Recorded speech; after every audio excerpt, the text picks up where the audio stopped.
Good morning, world. I'm Steve Rao, the host of Pod and Roku TV's World Edition, and I greet you live from Morrisville, which is actually tomorrow, S'moresville, as we celebrate. We're in North Carolina, the eighth largest state, and we're celebrating a family night of having s'mores, which is kind of cute. And we're doing this in partnership with some different companies. With that being said, I just want to say that I recovered from a very long, hard-fought battle against COVID-19. It was a really intense COVID sickness that I had. I'm still feeling extremely weak, but better. All symptoms are gone, and I go at a pretty high pace. So I'm trying to take it easy and ease back into my work schedule.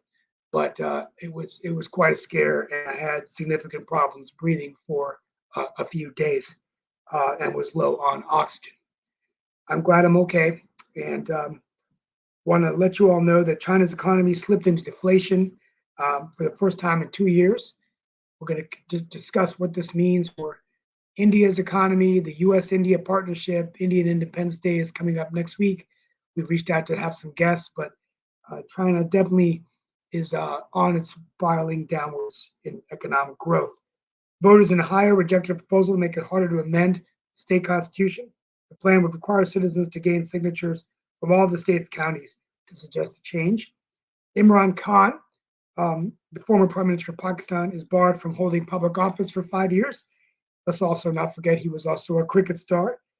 And the figure of the day that I want to share with everyone is 70% is the proportion of Nigerian respondents that support the action of the country's junta, according to canvassing by Premise Data. Nigeria is a country whose democracy continues to be challenged and threatened.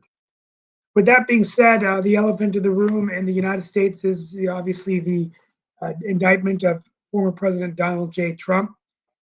He is actually requesting that they move the trials, the dates for more indictments for another week or so. But he is, he's making history as the first former president to face all of these indictments, from the insurrection cases to the classified documents to the hush money case, and of course the case in Georgia about tampering with Georgia's election being brought in Fulton County. All the news shows were talking about it. Once again, this is going to affect the presidential election in the United States. All eyes are watching on who the Republican nominee will be, including to people around the world. And I'm sure that Vladimir Putin is watching very closely, because whether it's Trump or DeSantis or any of these Republicans, it looks like if a Republican won the White House, probably would not be such a good thing for Ukrainian aid from the United States. But more to come on that. I want to go ahead and bring in Mark Lee. I'm here for 30 minutes today. I wanted to bring him in. And Mark, thank you for letting me have you. Welcome you from S'moresville, North Carolina, which officially the name changes to S'moresville tomorrow, which I find to be pretty cute. Yeah, that's a very cute name and everything. S'moresville, I like the name, and we'll bring in some of our other panelists, and I'm sure we'll get to some of the other discussions as well. But today actually marked a anniversary of sorts, and it was a anniversary that even plays into the war and all in that same. But today is August 9th, which is the 78th anniversary. That's right, the 78th anniversary of the atomic bomb in Nagasaki. So there were two bombs that were dropped in that particular fateful day, and all along that time, actually the other one was dropped I think a day or two earlier, but definitely August 9th was the 78th anniversary of the bombing of Nagasaki. Nagasaki, okay. And I just saw the movie Oppenheimer last week, and it was an interesting movie that talked about J. Robert Oppenheimer and the father of the atomic bomb. And interesting of whether history looks upon him favorably or is somebody that created the monster that, what would the world have been like if we didn't have atomic weapons? It basically created this notion of nuclear deterrence. And, it's interesting. And Yeah, of course, along those lines, and I'd love to hear by Shaquille and Lee's and other people's thoughts about that. The mayor of Nagasaki is actually urging the world to abolish nuclear weapons, and there are currently, from my understanding, 9 countries that have nuclear weapons, and those countries include United States, Russia, United Kingdom, France, China, India, which you just mentioned, Pakistan, Israel, and North Korea. And it is they say in one of the articles I read, a common misconception that more and more countries are exploring and pursuing nuclear weapons since the Second World War and all in that. And they are saying that in total, the global nuclear stockpile is close to 13,000 weapons and all along those lines. So I guess the question I've got for the folks on the panel is this even possible? Because there is these different countries that have the nuclear weapons, and would we want to, because actually Steve just mentioned the nuclear deterrent, want to get rid of the nuclear weapons? Does the mayor of Nagasaki have a point, or is this something that is not even realistic? So, like I said, I know Shaquille, you're in Australia. There's actually an Australian story that I'm curious to learn more about as well. But and Lee and anybody else that wants to jump in, is it something that should be considered? Like I said, the mayor of Nagasaki is the one that brought the topic up and everything. So, Shaquille, any thoughts about that, being from Australia and traveling around the world and everything? I can't see it happening. There's no way that the Security Council member nations are ever going to give up their nuclear weapons. Not sure what's going to happen with Ukraine, Russia, but presuming that Russia still exists as a country at the end of this, they're not going to give up their nukes. The United States is certainly never going to give it up, and why would they? Australia, who supplies the United States with the uranium and plutonium that they need for their nuclear weapons, are never going to give them up. I can't see it happen. The UK is not going to give them up. France is not going to give them up. China's certainly not going to give them up. So, the question is, as well, even if we were to agree that we shouldn't have nuclear weapons in the world, how exactly are you going to enforce that? Can you imagine a situation where the United States has voluntarily gotten rid of its nuclear arsenal and then tries to enforce in another country that they can't have them and they've got them? What sort of threat that would pose to the US? It just would never happen. It's a good thought. It's a nice thought that we're not so stupid that we're going to threaten to mutually destruct each other and completely destroy the planet. It's a good thought that we won't actually be. Shaquille, it's a naive thought. It's very naive. That's like telling the United States, take away all our guns. Who's going to have guns? The criminals. They're going to have them anyways. Exactly. So that's it. It's a good thought, but it's just not practical. I can't see it ever happening. Kimberly, welcome. Hey, Zach, well, you and I both know that we're not going to have to destroy the planet. All the trash we threw up there and left up in space are going to come back to Earth and destroy the planet, like what recently happened in Melbourne, right? That's right. And I have to just send trash in the air, and eventually it comes down. We blame it's a Russian rocket that mislaunched, and but I agree. God forbid somebody tell me I have to get rid of my gun and all the other idiots and criminals don't turn in theirs. I mean, it's the good people that suffer, the people with good intentions that suffer these kind of situations when you force their hand to say, hey, let's just disarm. So I agree with Shaq. It just makes no common sense whatsoever to disarm any of our weapons at this time. I think, unfortunately, man put us in this situation. Let them run their mouths and start and making weapons of mass destruction. And you can only push one button, and then you get somebody like Trump that will go, oh, what button? This button? And then no, this button. So instead of playing chess, we've got mass weapons. How do you stay ahead of the game? You just keep building bigger mass weapons, and meanwhile, the trash we left in space will start killing us. I think I would put magnets in the other countries, like heavy magnets, and let the stuff come down. Well, I think the Now, thing is, I will just say, Kimberly sort of messaged me the last few days in relation to this space junk that was burning up over Melbourne, and I looked at the photos and said that looks like Queensland, but I was actually wrong. I do stand corrected; it was Melbourne. But look, there is a lot of space junk up there anyway, because every time they launch satellites and all that sort of stuff, they leave the material up there, and it's just sort of perpetually in orbit until at some point it comes crashing back down to Earth, and hopefully it burns up in the atmosphere without actually destroying, buildings and hurting people. But just in relation to what you said there with guns, this is one of the things people often can try to compare themselves to Australia. But we've just we're in the midst at the moment of a gang war in Australia, where in Sydney we've had, which is laughably small for you guys in America, but we've had a spate of murders and drive-by shootings and things like that have occurred here in Sydney because of gangs. But the everyday person doesn't have a gun. You can get a gun license, but you've got to jump through a lot of hoops to get one. You have to have a good reason to have one, etc. But that kind of gun restriction, I don't think it would work in the United States. First of all, you've got the Second Amendment, so you'd have to overturn that. But I don't think it's going to work. Also, Australia is a waterlocked country. We're a big island. You guys actually share borders with other countries. And so at the end of the day, if you can't keep fentanyl out of the country, which is now the leading cause of death for under 40s in the United States, is fentanyl overdoses. If you can't keep that out of the country, how are you going to keep guns out of the country? And the fentanyl thing is a real concern for myself, because we tend to lag the US when it comes to drug usage. And I think it's only going to be a matter of time before fentanyl starts making its way into the UK and into Europe and into Australia, where we have similar drug problems amongst our community as you guys have there. So, these things require some international attention and some good governance. And unfortunately, we don't have that. But the idea of taking away our guns or voluntarily giving up our nuclear weapons, I just can't see that ever happening. Yeah, and I think the thing is, real quickly, Mark, I'd like Sasha Starr to weigh in, because, but before I do that, I want Sasha to talk about it from, having grown up in Ukraine and the former Soviet Union and as an immigrant to Canada, I think we always assumed, like I said, I saw the movie Oppenheimer, that it was going to be Russia, the Soviet Union, that would develop the nuclear capability back then. That's what they were afraid of.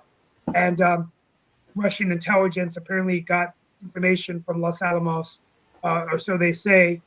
But I think that the danger is the fact that we never ever envisioned that so many other countries in the world would be access to the nuclear technologies. So now you look at the world, Iran, North Korea, even India. I mean, the U.S.-India nuclear agreement. It's not really a good thing that these countries in those parts of the world have nuclear weapons, but this notion of, well, if you're going to have a nuclear weapon, why can't I have a nuclear weapon? And so I want to get Sasha Starr's perspective as a political analyst of, how defining was this for the two superpowers during the Cold War, obviously, but where do we go from here now in terms of stopping the spread of these weapons that are heading everywhere?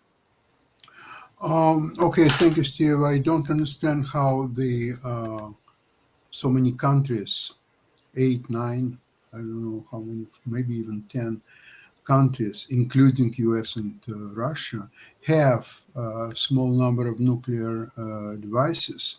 How it can affect the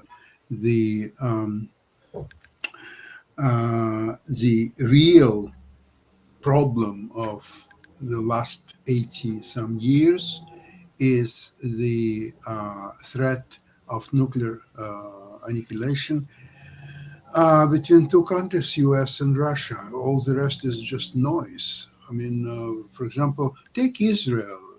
Does Israel have nuclear weapons? Maybe yes, maybe no. They deny it. However, they say if they are attacked by Arabs and there would be a threat of losing, then they will have nuclear weapons. So maybe they do, maybe they don't. We don't know. But actually, why would we care? So they have maybe, say, 50, maybe even 100 warheads, maybe even 500 warheads. How does this affect the great rivalry between US and Russia? It doesn't. So is India, so is North Korea, the Iran maybe in the near future, maybe not. Josh? It's nothing but noise. Sasha, Yes. but there are those countries that are a great threat, whether it's What- North Korea, whether it's Iraq, or Iran, rather, or What- Pakistan. What is the threat from Pakistan? India is right next to Pakistan, and so is Pakistan is next to India. Both, for several years, have nuclear weapons. What does it mean? It's noise, nothing but the noise. So far. North Korea, so far, what? Why you want me to take you 500 years from now or 1500 years from now? I'm not going to do it. Today it's a noise. North Korea is a noise. Iran, all that is a noise except two. It's Russia and Kim, Ukraine. you're muted. That's what counts. That's where the war will start. That's where the nuclear bombs will start falling on each other.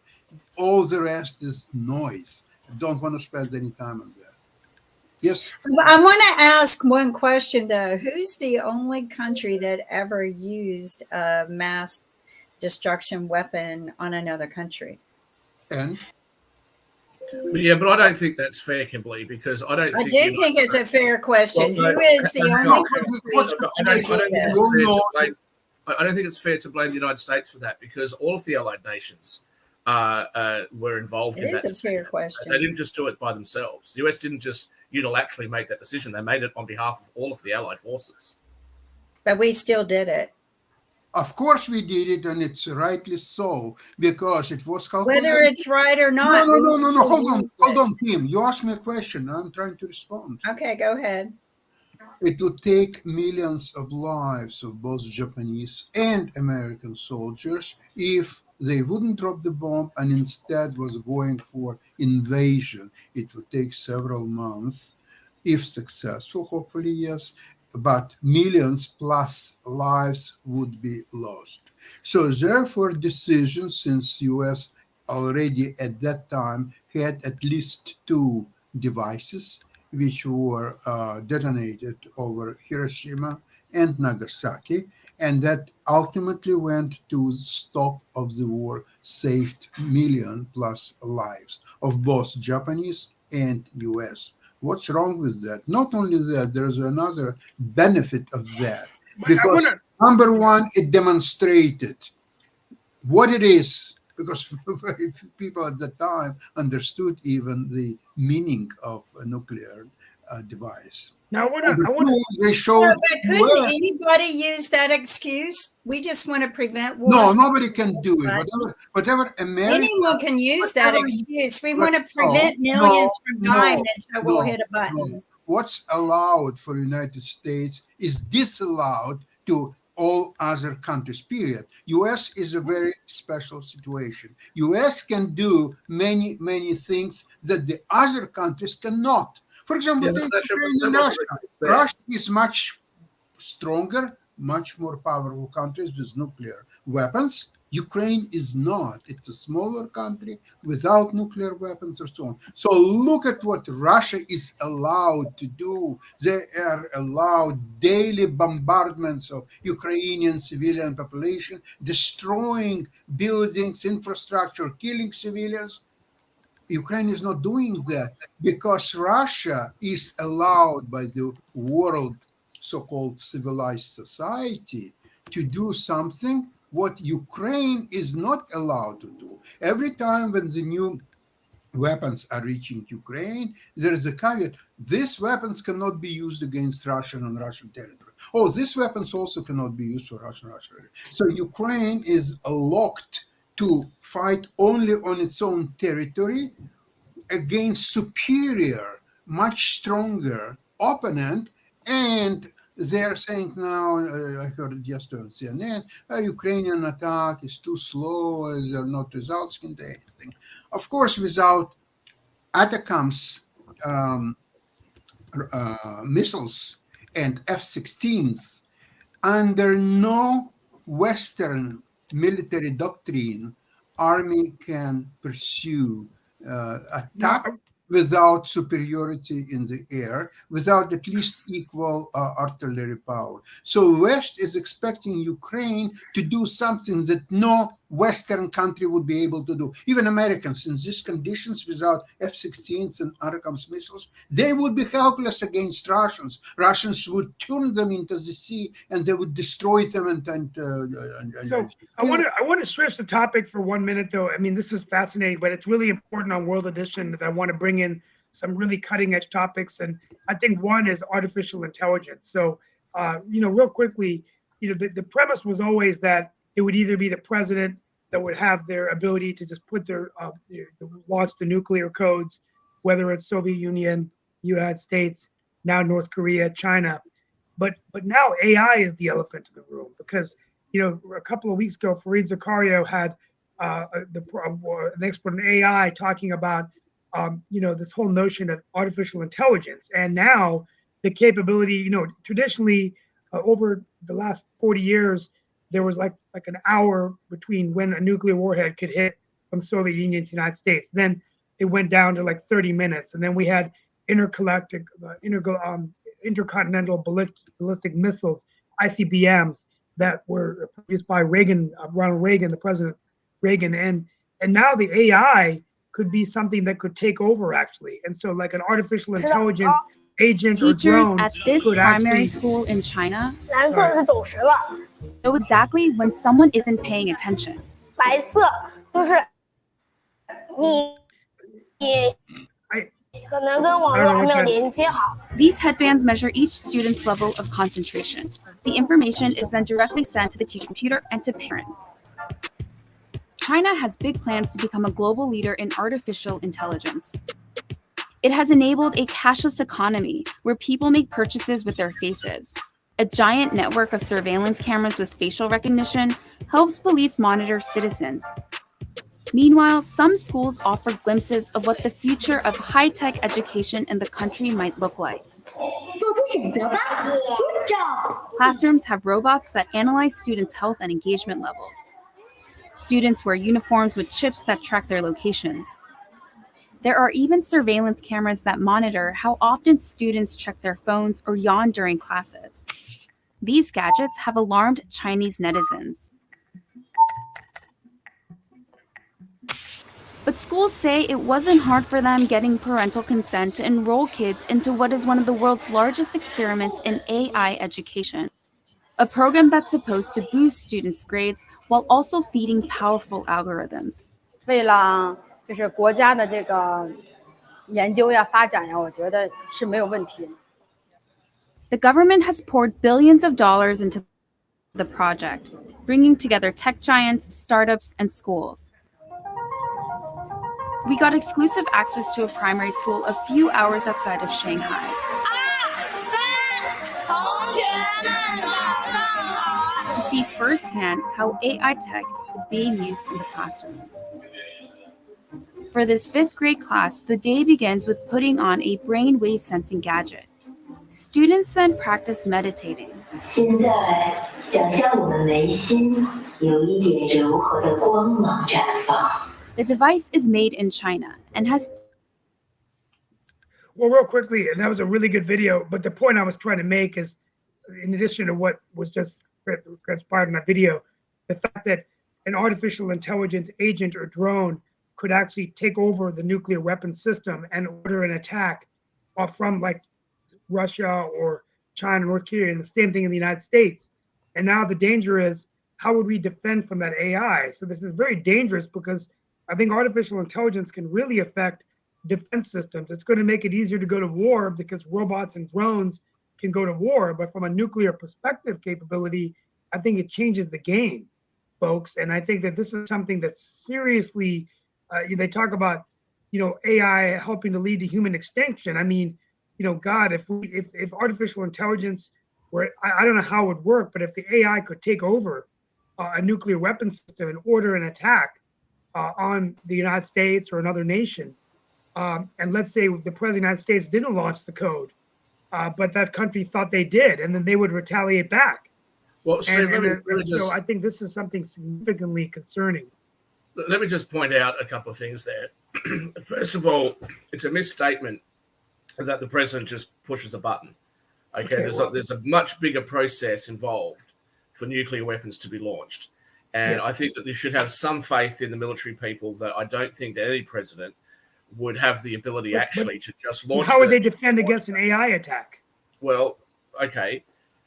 I believe that given the amount of technological advancement in weaponry between World War I and World War II, which was only 3 decades apart, that ended, in 1944, so that's 80 years ago. I think that we have probably got much more advanced weaponry and much more advanced systems today than what we have, than what we had then, and we're never going to know what they are. We're not going to know what the military actually has because they're not going to tell us that. So, I don't think that it's all doom and gloom. And AI, like most other technologies that we've had that we've been scared of, has ended up being a tool. So, look, there's going to be some mistakes, there's going to be some screw-ups along the way, but I do think that we'll end up being able to use AI in a positive way. There are, as I said, there are going to be some negative consequences, but we'll learn to live with it. What we just saw there in China, not something that I would like to see. If it works for the Chinese, hey, good luck to them. I think that's probably going a step too far, but certainly we can use AI to improve the results that we're getting in education and other areas, healthcare, etc. I appreciate it. I'm kind of defer to all the panel, but I think this is why, Sukil, thank you. Wonderful answer, great analysis. But I think this is why it's very important that we have research and development in AI, and hopefully I'm going to be optimistic like you. Our defense system and our Defense Department and our Pentagon is working very specifically on artificial intelligence research and development as it affects our nuclear weapon capability, our defense capability. But this is why it's important. And I think we have to, know that China and other nations are doing stuff. But Steve, along those same lines, it's interesting that AI came up today because actually earlier today, don't ask me why, I actually had a dream or a thought, and it was actually a very realistic thought, and Jacoby may have some thoughts about this as well. But I thought to myself, what if AI renegotiated their contracts? We know we've had a lot of labor discussions and all of this, and AI is apparently becoming more and more sentient. So if AI was to present a bill to us based on what it is being done, I imagine that bill could probably be pretty large and all along those lines and everything. And I don't see why, if AI is basically inputting what we are giving it, that if humans are doing negotiations, why can't AI negotiate and present us with $1 billion bill?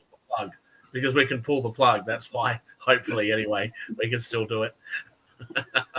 So the tough thing with AI, and I mean, AI has been around for a very, very long time, and we just have never really thought of how AI has been utilized. And I had spoke a little bit about this yesterday about how AI has been utilized. You go to CVS and you purchase something. Well, basically what they do is take all that data, and that data now spits out your receipt, and on your receipt it gives you the coupons of things that you may want to buy next. That is basically what AI does. I mean, it takes that information, spits out basically opportunities or things that are going to be that may be relevant to a salesperson that used to do it in years ago. But all these things, yes, AI it's a double-edged sword. There are good things that AI make things easier for, and easier access for. If you think on the business level, if a mom and pop store is trying to create a website, AI can be utilized to create that website and move them forward. But also, Steve, what you're talking about is very, very real, because not only pushing the nuclear code is one thing, but you're talking about information warfare that's there, because AI can create videos that utilizes a person's voice to say particular things that get sent to all these followers. And this is one thing that the writers are striking over, because AI has been used to scan people's faces to throw into movies to make people do particular things in movies that you didn't even know that were even there or not. That is the way AI information is also part of that warfare. And when you can rewrite a whole script and, somebody does something on a screen that is convincing, because we're already convinced that, half of the country, I won't say half, a lot of the country already believes that, say, the election is rigged, or the election was rigged based on what one gentleman goes out and says. Well, now take an AI bot that already pumps out commercials, pumps out now Biden saying, yes, it really was rigged. Or now, Hillary Clinton saying Or that. Stacey Abrams saying it. Exactly. But all these things being fake and all these things created by AI. So now you have this whole information warfare based on what AI does and how much chaos can you create based on AI. We can say it's easy enough to pull the plug, but that's not what's going to happen, because you can't really just pull a plug on a computer, even though computer dominates everywhere in our society. So it's Toby, what if we made AI in charge of our elections? Exactly. I mean, and then are we going to say, well, AI made the choice? AI really didn't like this person after they added up all the qualities and what people were. Kim, somebody has to do the programming for AI. Right. Actually, so, I mean, again, incorrect. AI is nothing more than what we pump into it to begin with. We have gotten to a point where AI can program AI. So we're Skylabs. Yeah, it's not that easy to say. Where's because Connor? the way our technology is evolving, and this is where a lot of the problem is that we aren't trying to keep up with that technology, because we have this mindset that, it takes a person too. Well, not anymore. I mean, that technology has come and gone. We are on the precipice of where everybody can be replaced in a particular situation, in a particular job. You can be replaced by AI. In love, in love, everything else. I mean, Disney, the VX developer or the VX individuals at Disney are unionizing because AI is actually Disney is looking at utilizing AI to create their visual effects because it can be done. So it's just having an unprecedented impact on just writing, music. Yeah. I mean, I think the thing with AI, and we're going to get to some other issues because we got to talk about China economy spiraling downwards. But the bottom line is AI is. I mean, here's the bottom line. I just finished Kissinger's book on AI. I can't believe 100. Wish I could write a book when I was 100 years old.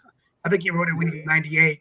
But it's a fascinating book. But the bottom line is that AI is more than just a emerging technology. It's kind of an innovation that's been around for a long time, but it runs across so many different industries and so many different ways of life. And I think that's the end of the day. The concern is that, typically from throughout human history, it would be human beings that would reason and identify problems and then find the data and then figure out where it fit into the problems. And this is how we cured disease.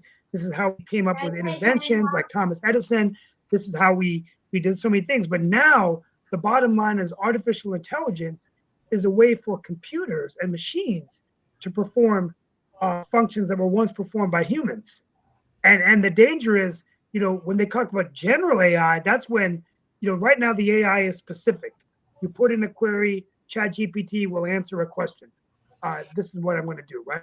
It used to take me 9 hours to do my city council newsletter. Now it's taking me 5 minutes because I'm writing in a ChatGPT rather than for the things that I'm researching, and literally 8 hours to 5 minutes in terms of the basic information, right? So now I've had to let go people from my staff because I don't need people writing and pulling and researching. Now I have to fact check, right?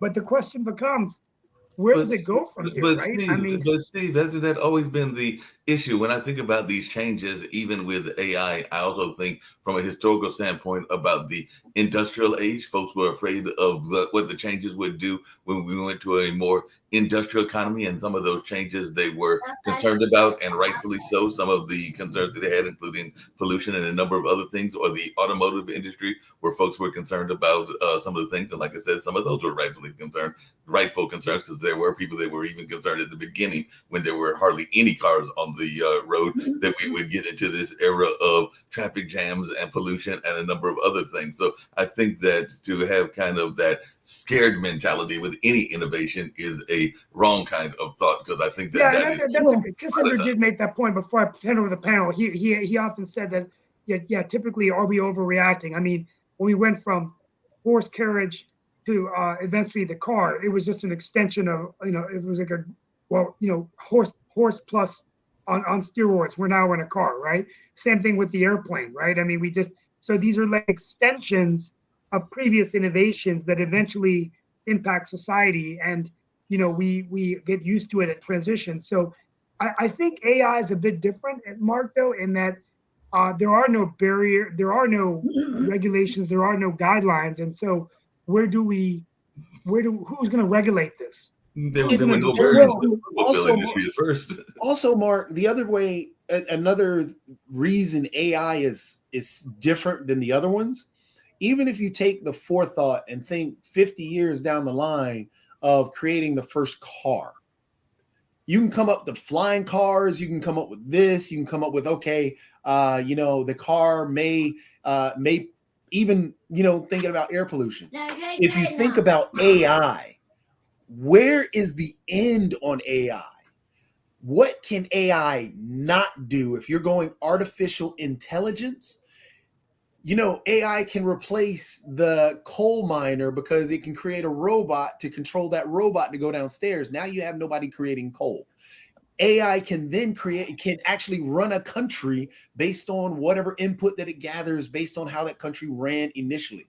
So AI, the scary part about AI is that there's no end to what it cannot do just being open. I mean, we can end the horse-drawn buggy, but even pulling the plug.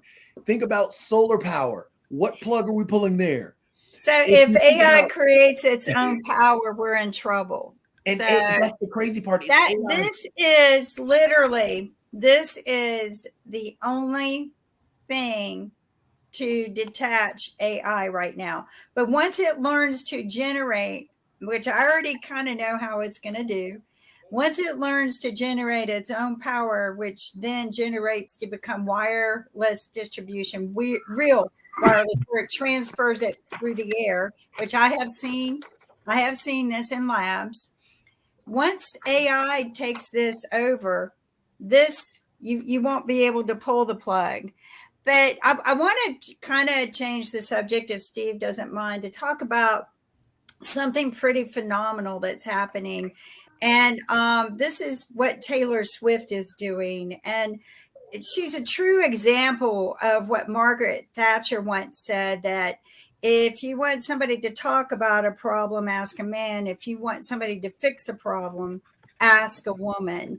And Taylor Swift should be nominated to become just president and to screw the campaigns, because she not only is generating $1 million a day right now, but she is solving our economic problems. She just spent enough money, they won't even disclose how much, that will feed 500,000 people for a year. 500,000 people. Has any of our government solved this problem? No. She's paid her employees bonuses and far more money than anyone makes in their industry. She's solving the problem. She is doing something. She is generating revenue, building her own economy, and she is fixing the problems our government should be fixing. And guess what? They don't care. This is what we need more of in our government. Taylor Swift. There's a couple of people that are like Taylor Swift. Ice Cube has a basketball league that he has started that is doing quite well. I think it's called the Big Three or something along those lines. Beyonce and her significant other are definitely spending a lot of money and spending it in the economy. And I mean, is anyone just making? I'm just saying, she's generating $1 million a day right now. And that's what they can count. And Barbie maybe just went over $1 billion. If you could take money from that and put it back into the economy. But what I'm saying is other things are evolving. And if you got these kind of people beyond, if everybody kind of grouped together and said, you know what, we're going to fix the world. We're going to fix it. We don't need the government anymore. Then we can just put everything to AI. Kim, does that make you think maybe AI with China educating their children with AI in the next, say, 12 years, with their brains evolving with nothing but pure education, how to do things, how to solve problems. China already owns us. They will run us and we will become their slaves. They will become the next superpower because no one in the US cares anymore. All they care about is what books kids are reading and pointing fingers and saying, I really won the nomination, and inciting fear in people. They're not inciting to reunite and unite and become smart. They're not inciting to become smart. China is, and they will become the next superpower. So anything we talk about in the next 20 years won't matter. Won't matter. Yeah, I mean, I think it's amazing. Well, real quickly, let's shift the topic real quick. I mean, we only got a few more minutes, but let's talk about. We're going to bring. Hopefully, we'll be talking about this with David Walker next week. But let's talk about China. And I want to start with the fact, and here's what Fareed Zakaria said in his commentary last week, which I think interesting, is that what's happening to China is normal when any autocratic government or dictatorship sees the greatest threat of a growing economy. So what do? They come in and they take over the economy. We've seen this happening in other countries. Venezuela comes to mind. They were booming, doing really well in the early 90s, and then obviously started going back to the policies that drove up inflation. China's got deflation, but import substitution, developing their own industries, protectionism, those kinds of things. So, is this my question for the panel is, is this a good thing for the U.S. to see China's economy weaken, or is it a bad thing because it's just going to make their authoritarian government even worse? And I think that's interesting to see the relationship between U.S. and India, because now with John Chambers predicting Indian economy being number one in the next 5 years or less, is that partnership even more important as we deal with China? I'd just like to get your all's opinion. Let's start with Sasha and go our way down the room. India has a chance to become world economy number one, providing that somehow United States and China will disappear. In that case, India by default will be definitely economy number one. I don't believe that it's going to happen in the next 5 years and also in the next 10 years as well. China's economy right now is struggling, and it's very obvious on their corporations, their reports, their real estate is collapsing and so on. So I don't think that China has a lot of bright future ahead of itself. So that leaves U.S. number one economy, number one superpower in the world just by default. There is no one else. And I'm surprised that the U.S. is taking such a very, very timed approach to the situation in Russia and Ukraine, where U.S. by supplying these ATACMS missiles and F-16s can heavily put the result of the war heavily into Ukraine's favor, and that will itself, then you don't have to destroy Russia. Then Russia will destroy itself simply because of losing this war. There is already a lot of unhappiness with Putin.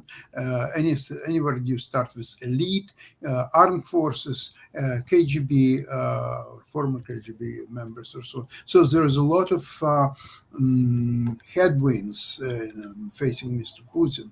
So all U.S. has supply weapons which England and France are already supplying. Similar weapons, in some cases even more effective. We are talking about the Storm Shadow missile and French similar missile. So if U.S. will supply, I would estimate from what I heard, 500 ATACMS missiles and say 100 F-16s, which U.S. has tens of thousands available, and they will be rotten simply because the US is now switching to much more powerful next generation planes like F-35. So this F-16s, they will become nothing but utility metal. It's an interesting concept, and I think that it's something that I never thought China's economy was going to go down so much. I think it's as he said, the China shock U.S. has received. Ironic that it was the rising China that led to President Trump's economic strategy of bringing jobs back.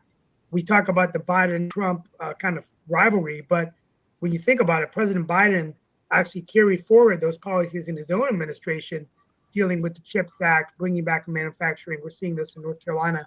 So the economic policies of U.S. actually have done quite well, quite frankly, because of the China shock. But now we're dealing with the Trump shock. No, Steve, there's a couple of things that I've got to ask folks on the panel about and everything. And I have not had the pleasure of going to China. I have friends and family that have, and it is my understanding, even to Shaquille's point, that it is not as unified as we like to make it out to be. There is a divide in China between the rural and the city populations, and that is a known fact. And India is definitely had some breakups as well, and some conflicts that are going on, whether that is around ethnic lines or whether that is around religious lines or a number of other things. So for us to think that it is a unified political power or political force in either India or China, I think is a gross mistake and everything along those lines. I would also argue that India and China are not 100% of the political styles that we give them. Because I mean, a lot of times when we think of China, and even when we think of some of the other countries, even in some of the African nations, we think of them as being communist or socialist. But a lot of the world economies, including China, are a mixed economy, because they definitely have brought in a lot of the capitalist businesses, including those from the United States, into their companies, and they are not going to kick out McDonald's anytime soon, or any of the other kind of companies along those lines. So I think that a lot of these things are mistakes for us to think that they are one form of a political force or another, and they are definitely very divided and all along those lines. So I see Shaquille is back, and he may have some thoughts about that as well. But am I not wrong in thinking that there is, because you're the one that travels the world and does the best world business, that there are not some aspects of their economy that have some Western style and everything along those lines? Well, most countries on Earth have a mixed system between socialized services and a capitalist economy. Even those countries like Venezuela that people associate with being a more socialist or communist country, has that type of situation. So look, everything's mixed. But just to talk about China for a moment, we did see them have a 3% increase, which is actually higher than the increase in GDP that we saw in the United States. The US still, the world's economy, approximately speaking, is about 100 trillion, and 1/4 of that is the US. The US represents about 25 trillion a year. So, the US is doing pretty well, figuratively. Now, whether that growth can be continued is yet to be determined, and whether or not everyday people are benefiting from that. Some are, some aren't. That's going to be the reality anywhere.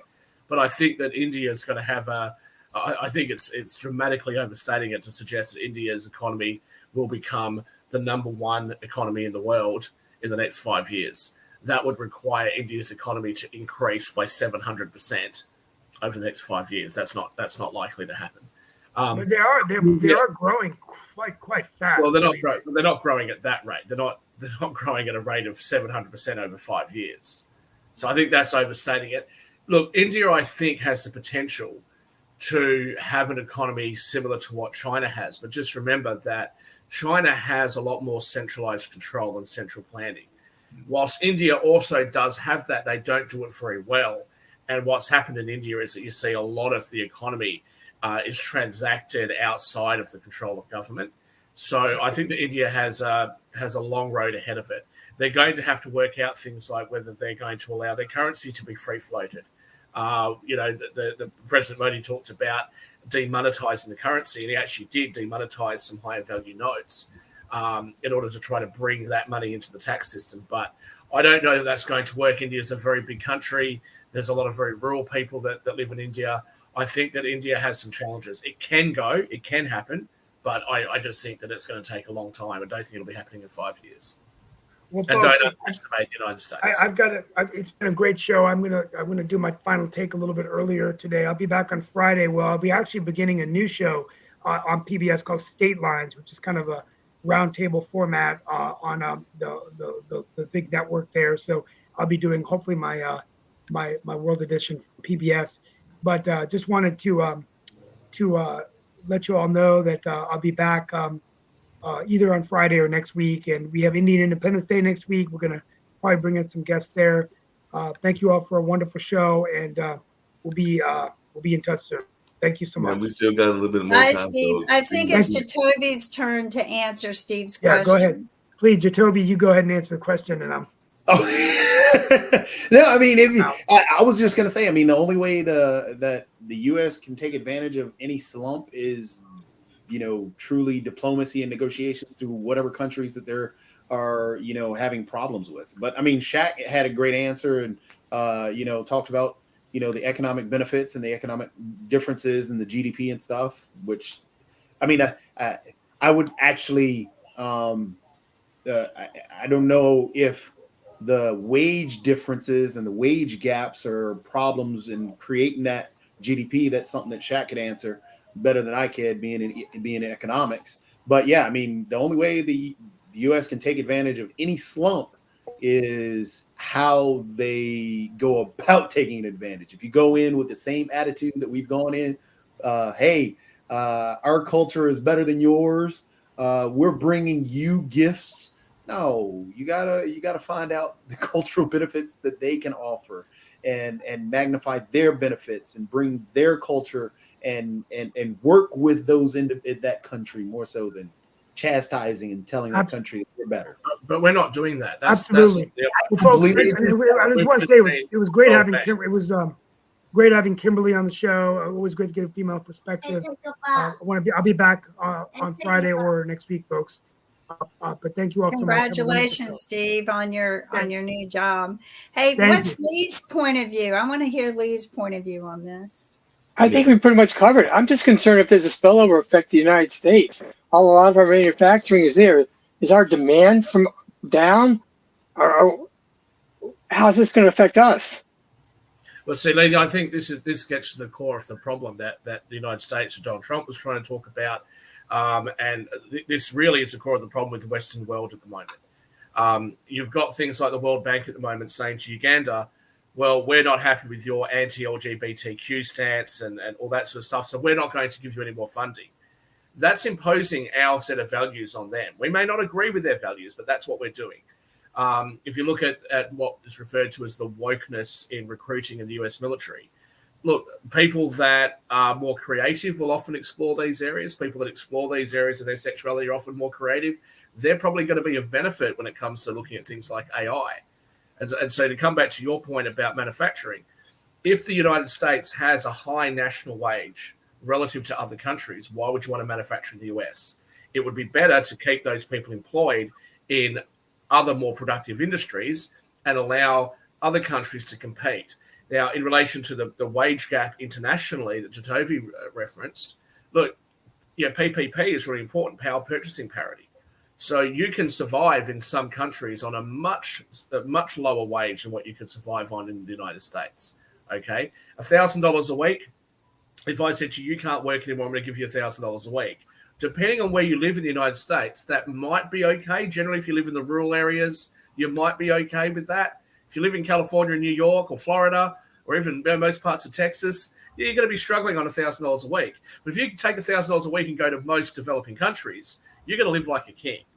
So these things are all relative, and it's a difficult situation, I think, when the America First policies that Trump had bring jobs back to the United States. Okay, that's great, but it also means that you're going to drive up the cost of products being delivered in the United States. So what are you then going to have to do?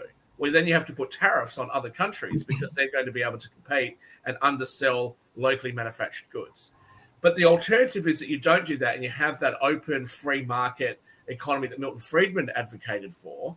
But then what you have, of course, is you have a situation where factories and manufacturing jobs get offshored, and you have this sort of industrial wasteland around, especially around the rural parts of your country. So how do you get that right? There's a very fine balancing act, and I'm not sure. I don't profess to have the answers to that, but I think it's a difficult road to navigate with competing interests. Hey, Shaquille, it's not just the rural versus city, because it's also the cities themselves. Because one of the shows that we record, I was actually up late last night recording it, and everything is Naked at Night with Rick Rosner and Lance, and they come from two different perspectives. One is very much ultra conservative, the other, Rick, being very much ultra liberal, and they go back and forth and an ultra conservative and some is other naked in things the middle of the along night. those lines. But one thing that they brought up on the show was the fact that there's a $1 million house in the LA, because they both live in the LA area, was going for like 150,000 in Las Vegas. So Las Vegas prices, which is a major city, were much different than those of, say, LA, because the LA price market has apparently gone ridiculously high and all in that space. And I know that Nick has been even complaining about some of the pricing here in our Triangle area and all along those lines, but that's mild compared to $1 million house in LA and other parts of it. If you take someone like myself, who I have properties in New South Wales and Sydney. If I look at property prices in Western Australia looks really cheap to me. When I come to the United States, I can go to the most expensive places in the United States, like Connecticut and like LA and San Francisco and places like that. And I look at the houses there and I go, oh, it's quite reasonable, actually. That's quite cheap. $5 million for a 2-bedroom, yeah, it's quite reasonable, because it's relative to where you're from. And this, I think, is the issue when people talk about inflation and things like that, because it affects different people in completely different ways. And I think that's where there is a lot of division, a lot of disconnect between what government is doing, looking at things from a macroeconomic perspective, as opposed to what people are looking at when they look at microeconomic things, their own household or their own community. Jatobi. Oh, I mean, the inflation part, that's that whole balance, exactly what you're talking about. I mean, we've got to figure out a balance. And if the U.S. wants to increase I guess its negotiation or its influence upon these other countries to take advantage of where, China may be losing, or another country may, for example, with India, increase our information flow there. But I mean, it's tough, that navigation, because how do you, even if you want to talk about the LGBTQIA rights, how do you set that aside and say people aren't that important to me overseas, and work with a country, say, for example, in Africa, a continent in Africa, I mean, there are countries within Africa that are wanting to mutilate, kill, and jail those that are gay. How do you work with a country like that? You can't have that navigation and working. And what I'm saying is, we've got to figure out ways to navigate that, because we cannot. Earlier, when I'm expressing, highlighting the cultural aspects and what they can offer, there are negatives, and I think those are negatives that we have to figure out. How do we work with, and how do we talk through? Because it's something that we just can't set aside. And even though there's particular countries within Africa, other nations across the globe have particular views around the gay community, around women, like even China and how they deal with and view women. How do we say, well, okay, women in our country, we want to believe women in our country are equal, even though they're not, but we want to go to China, even though that they don't view women in that.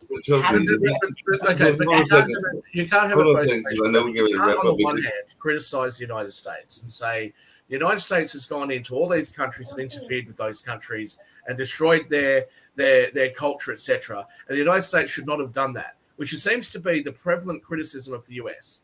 But then on the other hand, say, well, we're not happy with the way that other countries are doing things. You can't have it both ways. Either we are going to sit there and say we hold human rights to be very important to us and we are prepared to take military action to enforce those human rights, especially things like female mutilation and things like that, or you're going to say, no, we're not going to get involved at all. But you can't do both. And when the United States has gone in with its allies to try to bring about better human rights conditions, we have been criticized, not just from people abroad, but within our own countries. This goes into that balance I'm talking about, because we cannot sacrifice and say, well, because in the U.S., yes, human rights are supposed to be one of our moral high grounds that we try and stay on. And then when we go into other countries, it's all about how you talk about it and how you discuss with the other countries and push or actually provide information of why we believe these human rights are. But they don't agree. But they don't. Let's take the gay rights. Most African countries, they just don't agree. It's as simple as that. And the thing is that what's happened is you've actually had the presidents of several African countries that have been asked by CNN about this, and they've said the people of our countries do not care about these issues. So what are those leaders supposed to do? Override the democratic process, override the viewpoint of the majority of their country in order to satisfy the whims and fancies of the United States and its allies. I mean, who does the US think they are all of a sudden to impose their morality on in that negotiation process again? Because yes, for example, during the history of our country, during the history of the US, there is a time, and it still goes on in particular areas of the country, where they do not want minorities to have particular rights, and they do not want women to have particular rights. But the government had to step in and say and same thing with the LGBTQIA community. They didn't want those individuals to have rights either. So the government did have to step in on moral high ground to actually you're restating something in a way that's not comparable to what we're seeing in Africa or what we're seeing in other countries. This is what I'm saying. So though. when you say that you would like to negotiate, Shaq, okay, is that when you say that you'd like to negotiate, that this is all part of the negotiation that happens, what exactly would you like the result of that negotiation to be? That the US folds and says, all right, you know what, you guys continue doing what you're doing, or that country acquiesces to US morality. Again, that's part of a negotiation. Hold on a second, Toby and Shaquille, just really quickly, because there is a incident that actually involves, and then I know we're going to wrap up, but we can go a little bit over, and everything that actually involves, ironically, Durham, North Carolina and everything. But what if it is stuff that is going on around the gang population or around drugs and everything? Because it's not just in the African countries. There is a gentleman that is currently being held right now that is a known rapper from this area. I think he's a Latin American rapper, but he lives here in Durham. But he is being held because he went to El Salvador, which has been known as very, very much of a rough country, and definitely has some human rights violations and all of that. He went there to actually court and I think proposed to his fiance and to meet some other family members and friends because he is from that country. He was detained because he was perceived to be a gang member. The El Salvadorian government did basically what amounted, in my reading of the article, to profiling. So he is being held in some very rough kind of situations, whether it is the North Carolina and the Durham delegates that want to try to talk to him, or whether it is trying to appeal to the U.S. government to try to get him out of this situation, which is very much like a Brittany Griner kind of situation and all along those lines. Is that something that we should be doing? Since, like I said, apparently he was just going over to pursue his love interest and everything, and he knew he was going to a dangerous country because he was from that particular country and everything. But he is a well-known local rapper that has been detained now, I think, for at least a month or two and all in that space. But should we try to be pursuing to get him out and everything? Nick, you're a lawyer, so should we try to do it from a legal standpoint, or how would you handle this and everything? I don't know much about the facts of the case, Mark, so it's hard for me to opine on that. Plus, I don't like, I talk politics here, not legal stuff. But going to Jatovia and Shaquille's argument, the real question becomes, to what extent does the United States attempt to put their idea of morality or whatever it is on other countries? I mean, that's a good issue, because some countries, they're sovereign nations and they like to do things their way. So who are we to go tell them what to do? Because and on that basis, we have 30% of the world's economy under sanction. And then we sit there and look aghast and because shocked when those countries try to trade with each other or try to form trading blocks with China. Of course they're going to do that. What are they going to do? Say, oh, we're so terrible because the US doesn't like us. Exactly. And the thing is, we don't really control them. We have enough problems here. Mm-hmm. Who are we that has the greatest prison population in the world to go tell other countries that their freedom is that they're violating human rights? Come on. Nick, may I check something? There are a lot of African countries today that they are practicing cannibalism. What are you going to do anything about it? It's their custom. For the last 15,000 years. The only problem is that for individual businessmen going in such a country. I mean, we have our own problems here. You might as well be eaten we have people dying of fentanyl. That's 100,000 people. We have an economy. That would be like the rest of the world saying to the United States, look, you guys have we're going to go to another country and tell them about LGBT. You guys are the only country in the Western world that is prepared to give life sentences without the possibility of parole. Something that the Pope has suggested is the equivalent of the death penalty, right, to people who are under 18. So therefore, we who don't believe in that, we are going to sit there and say to the US, you need to change your domestic policy or we're not going to trade with you. The world doesn't do that. So no matter how we might think something is, the world doesn't put pressure on the US or the UK or any other countries for... The quick thing on that, though, Shaq, is that you're asking for a country that is in need, because you have to admit, being the number one, being the top dog economy, which may be surpassed by China, but being the top dog in economy at this moment, the other countries are actually trying to trade, so they're willing to make negotiations. So that's, I mean, so the U.S., I think by that argument, my friend, by that argument, if you look at Africa and you say that, which I would say, I haven't gotten to my point, though, Shaq. I haven't gotten to my point. Haven't gotten to my point, and that's not even where I'm going. That's not even where I'm going. That's the mindset that is there, and I agree that is wrong. Yes, we are, and it is true. We've already talked that we are the number one economy. Yes, we are. But the mindset is that, yes, we are, and you have to come bowing to us. That is a bad view, and I agree with that. So that's not the point that I'm going to. What I'm trying to say is that in that negotiation process, somehow we have to have that give and take. And in that negotiation process, we've got to figure out a way to navigate in, which I don't doubt that China does as well, which when they do negotiations with Cuba, negotiations with these other nations, that there is some type of give and take that they have to deal with China. And they have to deal with... There's not on domestic political issues. That's the whole thing. That you see a lot of this pressure being put by the IMF, the UN, by the World Bank, etc., on these countries. And Africa can make a very good argument, and one that I think is true, that Europe came in there, the European powers, superpowers came in there and colonized much of Africa. Then they've sort of left a bit of a mess. You see all these issues in South Africa. You see issues throughout the rest of that continent, okay? And now we've got other countries in the West, like the United States, forming alliances and going into Africa and saying, you need to do things our way in order to trade with us. China comes in and says, look, do whatever you like.